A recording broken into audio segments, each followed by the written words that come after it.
algunas que otras congregaciones, algunas grandes, bien estructuradas, otras pequeñitas. Conocí una iglesia de latinos en Chicago que eran 4 o 5 personas. Entonces, ¿Qué ciudad? en Chicago. Entonces, lo interesante es saber que no estamos solos en este mundo, ¿verdad? Donde sea que voy siempre encuentro iglesias, ¿verdad? Como cualquiera de nosotros, ¿verdad? Pero bueno, vienen los saludos de la iglesia en Chicago. eh, la villita creo que le llamaban a la zona, ¿verdad? Y es siempre bueno hacer lazos con hermanos en otras partes, ¿verdad? Esta vez me tocó también conocer hermanos de Nueva Zelanda. Muy interesante su congregación, muy diversa, de samoanos, neozelandeses, de todo tipo de personas, ¿verdad? Que acá también se suele ver reflejado esa diversidad. Hoy estuve reflexionando un poco sobre este concepto, ¿verdad?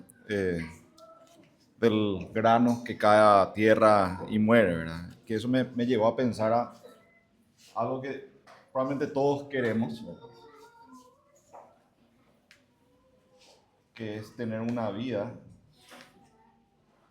que importe, ¿verdad? Una vida que importe, una vida que tenga sentido, una vida que... Me tapa la cara.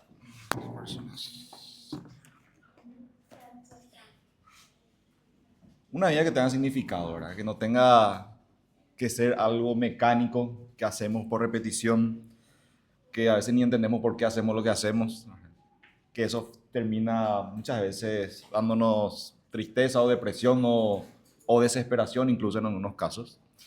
En otras palabras, todos queremos llegar a trascender, a importar, a tener un impacto, un legado en esta vida. Y saber que no vivimos acá como uno más del montón, sin sentido y sin significado, ¿verdad? Y esa necesidad no nace, es algo común en todos nosotros, ¿verdad? ¿Por qué? Porque en Eclesiastés 3:11 dice que Dios ha puesto eternidad en el corazón de ellos, de los hombres y mujeres. Por eso sentimos que esta vida debe tener algo, ¿verdad? Un significado de algo, que el dolor tiene que tener un propósito, que el sacrificio debe valer la pena y que nuestra existencia debe dejar un legado, ¿verdad? Ahora, trascender, ¿qué es? Trascender no es ser famoso, ser poderoso, exitoso. Eso no es trascender. Trascender es lo que eso nos quiere enseñar el mundo, ¿verdad? Que es tener dinero, influencia, ser reconocido. Pero la Biblia nunca lo definió de esa forma, ¿verdad? Para la Biblia o en el concepto bíblico siempre estuvo relacionado con el impacto que dejamos en otros, ¿verdad? De eso se trata la vida de trascendencia cristiana. Y ahí dijo Jesús en Hechos 20, no dijo Jesús, dijo en Hechos, anoté mal el versículo, ¿verdad? Pero sí dijo Jesús, más bienaventurado es dar que recibir.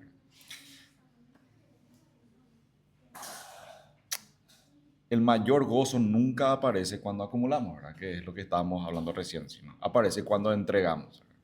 Porque fuimos creados para dar, ¿verdad? Entonces el propósito de Dios siempre apunta al prójimo, ¿verdad? Los dos principales mandamientos es amar a Dios por sobre todas las cosas y al prójimo como a uno mismo. Estaba hoy mencionando Pedro sobre el caso del samaritano, ¿verdad? Que estaban los religiosos, el sacerdote, el levita, hombres instruidos en la palabra, conocedores de la palabra, pero que no usaban de misericordia, ¿verdad? Pero el samaritano, que no era ni judío, ni era de sacerdote, ni tenía esa instrucción, simplemente dice que fue movido a misericordia. Entonces es interesante notar que Dios pudo haber diseñado miles de mandamientos, pero lo resumió en dos. Si queremos saber si somos buenos cristianos, tenemos que simplemente revisar dos mandamientos. Si amamos a Dios y si amamos al prójimo. Porque Dios sabe que la verdadera plenitud se encuentra cuando dejamos de vivir para nosotros mismos, ¿verdad? Eso es lo que leyó recién Marcelo, ¿verdad? Que el grano tiene que caer a tierra y morir, ¿verdad? Entonces encontramos a Dios cuando servimos a otros. No porque las personas sean Dios, ¿verdad? Sino porque Dios decidió manifestar su amor a través del servicio al prójimo. En Mateo 25:40 dice, en cuanto lo hiciste a uno de estos mis hermanos más pequeños, a mí lo hiciste. Y de eso se trata, ¿verdad? O sea, de amarle a Dios, ¿verdad? Servirle a otros. Esa es la forma. En este viaje que estuve conversando sobre una temática, una problemática que hay en un mercado en particular, donde hay empresas de mala reputación, con malas prácticas, hasta si se quiere de estafa, siguen aún participando, ¿verdad? Y hablando con primero el cliente lo mismo, a ese tipo de empresas normalmente los mercados le escupen, hacen una operación y después ya desaparecen, ¿verdad? Ya no vuelven, ¿verdad? Pero ahora esta gente sigue persistiendo y descomponen todo el mercado. Y le pregunté, ¿y por qué no en ese mercado son como 5 grandes importadores que controlan el 90% del mercado, ¿verdad? Y le dije, ¿por qué no se ponen de acuerdo entre ustedes y dejan de comprarle? Tienen muchas otras opciones de gente seria a quien comprar, no necesariamente nosotros, ¿verdad? Me dijo, sí, sería lo correcto, pero es difícil porque cada uno busca lo suyo, ¿verdad? Y ese es el modelo, cada uno busca lo suyo, ¿verdad? Pero otra vez la Biblia nos lleva a no buscar lo nuestro, sino el de los demás, ¿verdad? Entonces es una buena descripción perfecta de cómo funcionamos nosotros los seres humanos, ¿verdad? Todos buscamos nuestro beneficio. Pero al final, cuando todos buscamos lo nuestro, terminamos en un círculo vicioso donde nadie avanza. No sé si conocen el experimento de los monos que para poder salir de la jaula, eh, todos los otros monos la atrapaban, ¿verdad? Entonces, el que quería salir era bajado por los otros, ¿verdad? Entonces nadie podía salir, ¿verdad?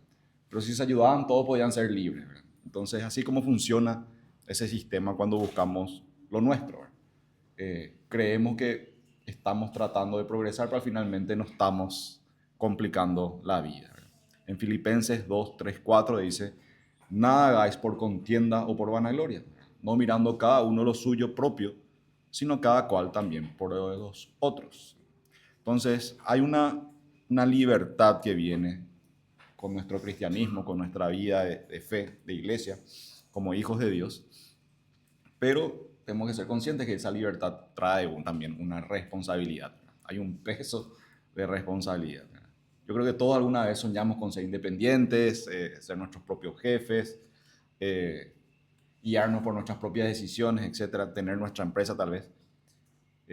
Y hablando con un amigo que tiene su empresa, me dijo, sí, realmente tiene su beneficio de ciertas libertades, pero tiene un peso, ¿verdad? Hay un peso de responsabilidad que trae esa libertad, ¿verdad? Y pasa lo mismo con la vida espiritual, ¿verdad?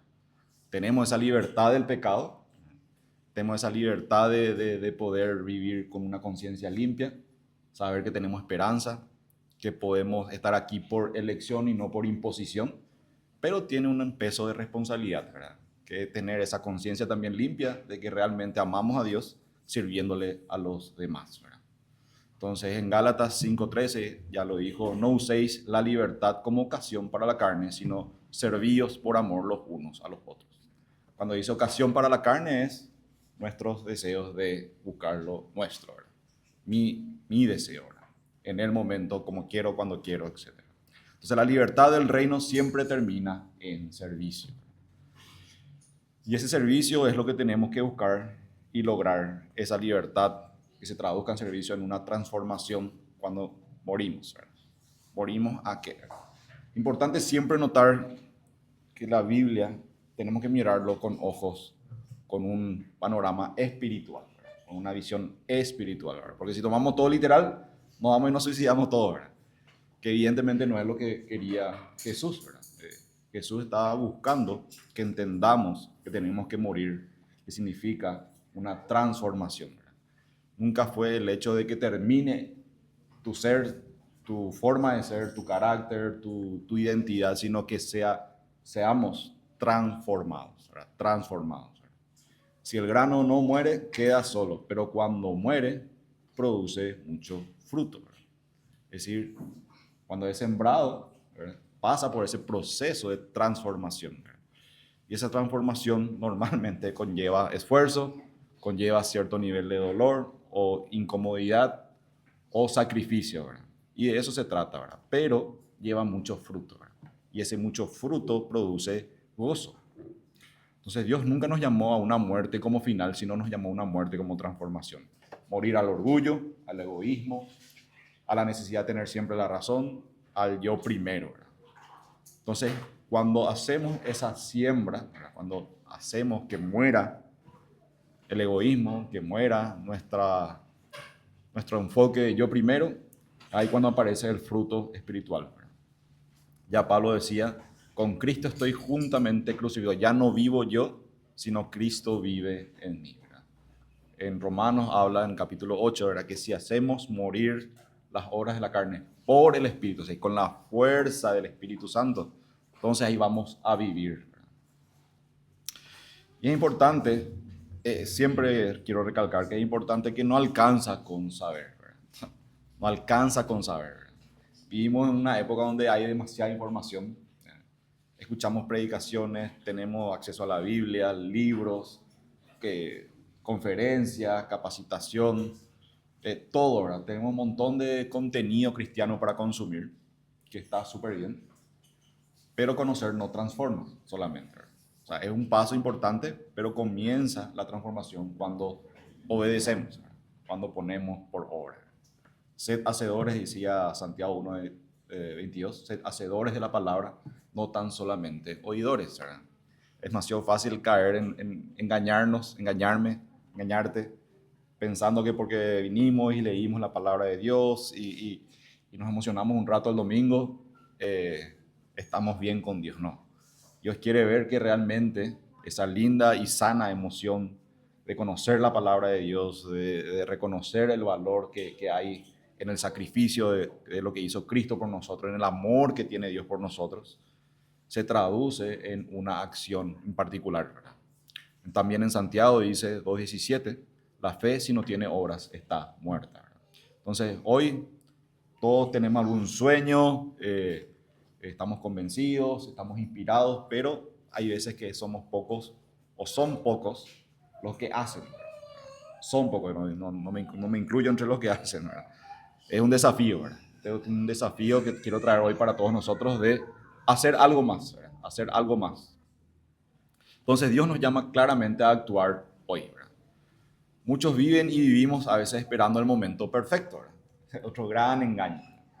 Cuando tenga los recursos, cuando tenga el local, cuando me salga este trabajo, cuando tenga más tiempo, cuando sea de otra forma que no es hoy, ahí voy a hacer, ¿verdad? Y ese no es el modelo, claramente no es lo que nos enseñó Dios en su palabra, en el ejemplo de Cristo, en el ejemplo de los apóstoles, ¿verdad? Mateo 6:34 dice, basta cada día su propio mal. En Efesios 5:15-16 dice, aprovechando bien el tiempo, ¿verdad? Hay que aprovechar bien el tiempo. Hoy más que nunca parece que el tiempo es un commodity, algo de demasiado valor, ¿verdad? Hoy el tiempo vale muchísimo, ¿verdad? Y en finanzas, de hecho, el tiempo está sí o sí en la fórmula de medir el valor del dinero, ¿verdad? Entonces, no podemos cambiar el ayer, no vivimos todavía en el mañana, pero tenemos que estar presentes, ¿verdad? Hoy es el día de arrepentimiento, hoy es el día de hacer algo, hoy es el día de tomar esa decisión. Sí, tenemos que planificar, sí tenemos que ser conscientes del pasado, pero no podemos vivir ni en el pasado ni en el futuro, ¿verdad? Tenemos que vivir en el presente, estar presentes, ¿verdad? Entonces, en ese sentido, ¿verdad? Es súper importante notar que cómo funciona el liderazgo cristiano, ¿verdad? Aquí estamos no por imposición, ¿verdad? Aquí no estamos porque alguien nos obliga, no sé si alguien está obligado acá, espero que pueda venir acá inspirado y por elección propia, ¿verdad? En un futuro cercano. Pero nunca se trató la vida cristiana de imponer la fe a otros. Nunca. Jesús no vino a imponer. Él vino a inspirar, ¿verdad? Él vino a inspirar. Y ese es el modelo de Cristo también. Dentro de muchas otras aristas, un modelo súper importante, ¿verdad? Para nosotros es que tenemos que buscar inspirar, ¿verdad? No imponer, inspirar.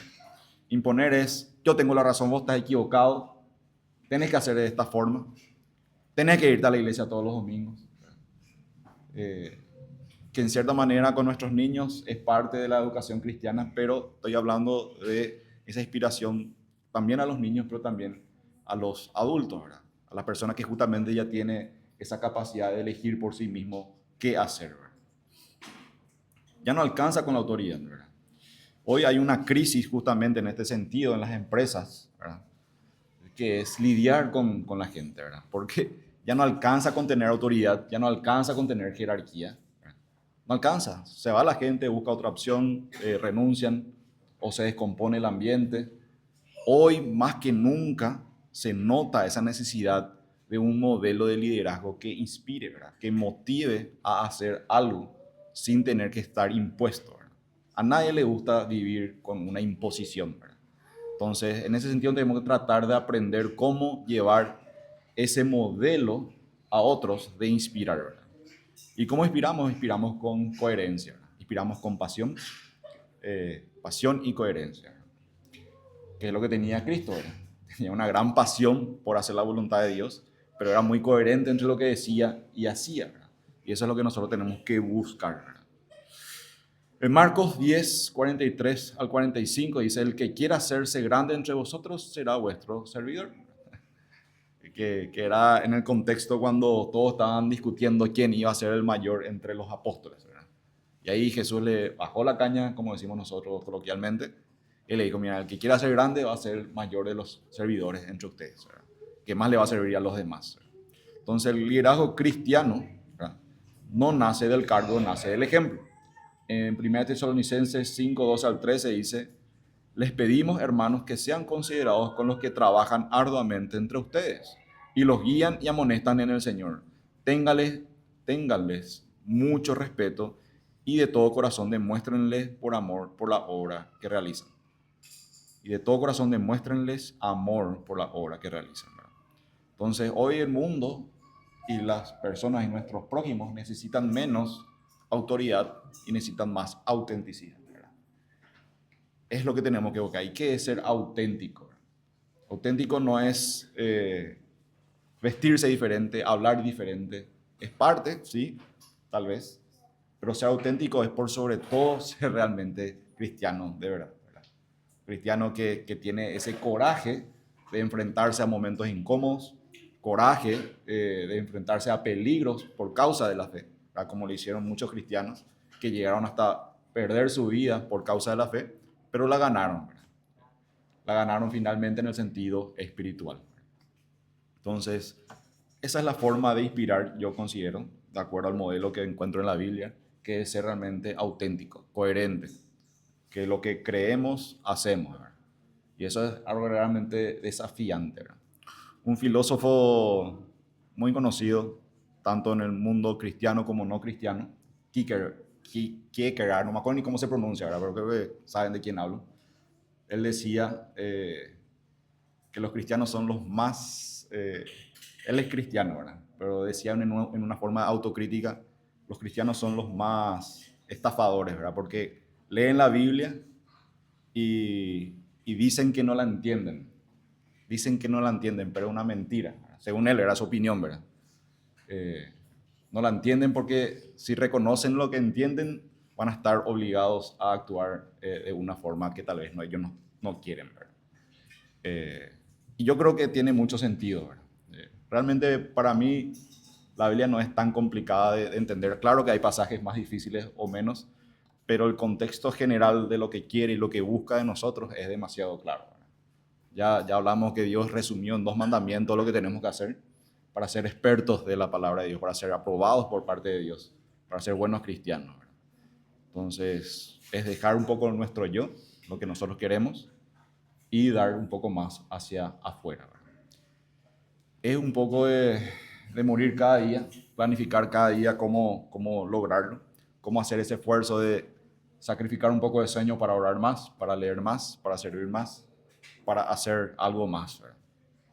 Ahora, Dios, Dios nos mostró el camino de cómo impactar a otros, cómo inspirar a otros, ¿verdad? A veces pensamos, no sé ni cómo yo cambiar mi propia vida y cómo voy a cambiar, inspirar la vida de otros, ¿verdad? Por dónde empezar, qué puedo hacer. No se trata solamente de qué puedo hacer los domingos en la iglesia. Eso es algo súper importante, súper agradable a los ojos de Dios. Pero en Gálatas 5, 22 al 23 nos habla de los frutos del Espíritu Santo, ¿verdad? Amor, gozo, paz, benignidad, bondad, fe, mansedumbre, templanza.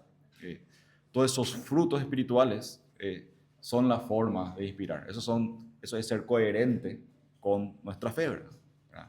Amor, ¿verdad? Empieza por ahí, ¿verdad? Y notablemente habla del gozo en segundo lugar. No sé si, no digo que tenga una categorización de importancia, un orden de jerarquía a los frutos, pero mencionó en segundo lugar al gozo, ¿verdad? Y esa es una linda forma de inspirar, ¿verdad? Jesús se notaba que tenía en muchas ocasiones humor, y cuando correspondía lloraba, y cuando correspondía hacía chistes, y cuando correspondía era serio.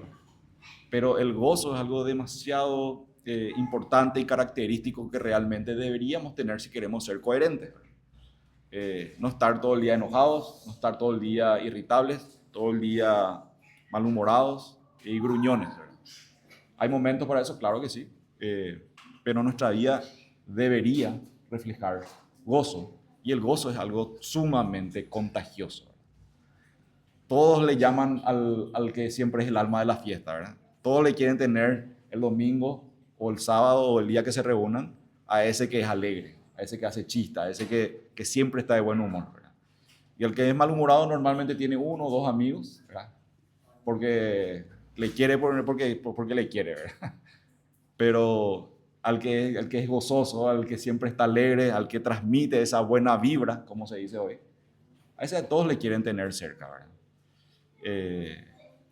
Pero se trata de ser auténtico, de no ser falso. Entonces, eso es importante, y yo creo que todos tenemos que llevar en cierta medida, mayor o menor, esa característica, porque está ahí disponible para todos nosotros. Es un fruto que nace de Dios y no nace de nosotros, ¿verdad? Entonces, es importante tener ese gozo, ¿verdad? Y de hecho, la Biblia dice que el gozo es la fortaleza que Dios nos da para siempre seguir adelante, ¿verdad? En ese sentido, somos la sal y la luz de este mundo, ¿verdad? Muchas veces esperamos que cambien los gobiernos, las empresas, la economía, los líderes, ¿verdad? Como dijimos, que suceda esta circunstancia para empezar a hacer algo, ¿verdad? Pero Jesús nunca dijo que ellos eran la esperanza del mundo. En Mateo 5, 13, 16 dice: vosotros sois la sal de la tierra, vosotros sois la luz del mundo. Ustedes son la sal del mundo, le dan sabor al mundo. Sin ese sabor no tiene sentido comer una comida. Un asado sin sal no es asado. Una milanesa sin sal no tiene sabor. Y por eso es importante cuidarse hoy la salud para poder seguir disfrutando hasta que seamos viejos de la sal, ¿verdad? Y la luz, ¿verdad? Sin la luz no podemos avanzar hacia ningún lugar, ¿verdad? Entonces, nosotros, los hijos de Dios, en nuestra casa, en nuestro trabajo, en nuestra empresa, en nuestra universidad, en nuestro barrio, en nuestras amistades, somos llamados a reflejar ese carácter de Cristo, ¿verdad? Es muy sencillo, ¿verdad? Vamos a leer otra vez en Juan capítulo 12.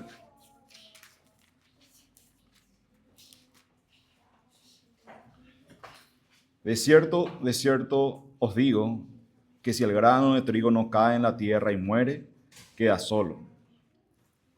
Pero si muere, lleva mucho fruto. El que ama su vida la perderá, y el que aborrece su vida en este mundo, para vida eterna la guardará. Si alguno me sirve, sígame, y donde yo estuviere, allí también estará mi servidor. Si alguno me sirviere, mi Padre le honrará. Yo creo que no hay mayor honra que la de Dios, ¿verdad?